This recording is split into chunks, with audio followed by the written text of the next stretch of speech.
यस्तो टाइममा चाहिँ तपाईँहरूसँग चाहिँ भेट हुन पाउँदाखेरि म एकदमै खुसी छु र मेरो चाहिँ एउटा चाहिँ व्यवसाय गरेर बसेको मान्छे तर मैले व्यवसाय गर्दा गर्दै पनि एउटा यस्तो खालको चाहिँ म कम्पनीमा चाहिँ जोइन हुन पुगेँ।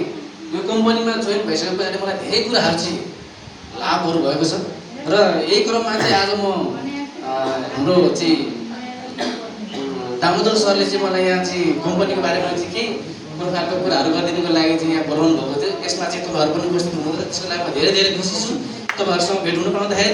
र म अब कम्पनीको बारेमा चाहिँ कम्पनीको बारेमा तपाईँहरूलाई बताउन गइरहेको छु। मेरो कम्पनीको नाम रहेको छ हेली लिभिङ नेपाल।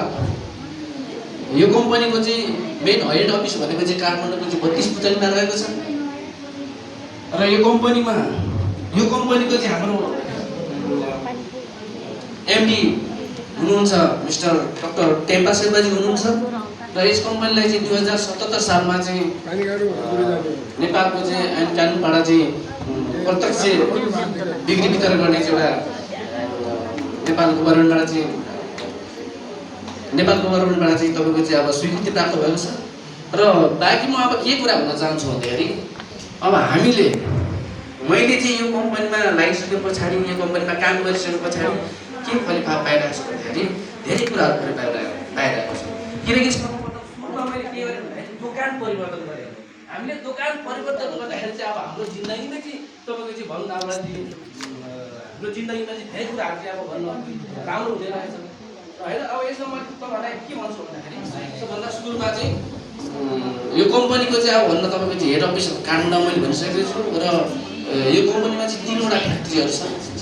एउटा चाहिँ अब तपाईँको चाहिँ धादिङको चाहिँ धुलेबेसी र काठमाडौँ ललितपुर भक्तपुरमा चाहिँ तपाईँको चाहिँ कम्पनीको आफ्नै फ्याक्ट्री छ र नेपालको चाहिँ तपाईँको चाहिँ 36वटा शाखाहरू यसमा चाहिँ भन्न डिएलसीहरू अलरेडी व्यवस्था भइसकेको छ र अझै अरू पनि हुने बाँकी नै छ।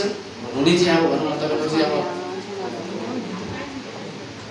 व्यवस्था गर्नेछ र यो कम्पनीमा 200भन्दा बढी 200वटा प्रोडक्टहरू चाहिँ उत्पादन भइसकेको छ र अझै उत्पादन गर्ने क्रममा रहिरहेको छ।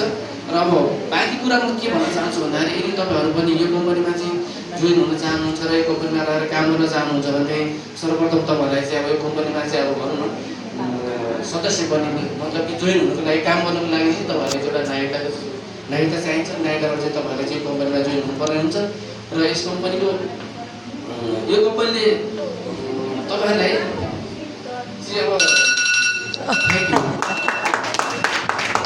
Thank you so much. हामीलाई थाहा छ आफ्नो टेबल